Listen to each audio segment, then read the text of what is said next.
Yan, nagluto po ako ng adobong atay ng baka.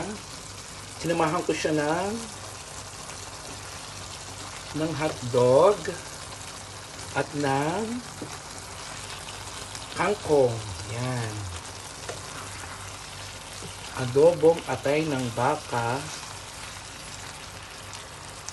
with hotdog at dahon ng kangkong. Yan po.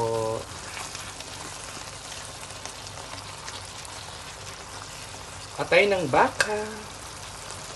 Atay ng baka with hotdog and dahon ng kangkong. Yan po.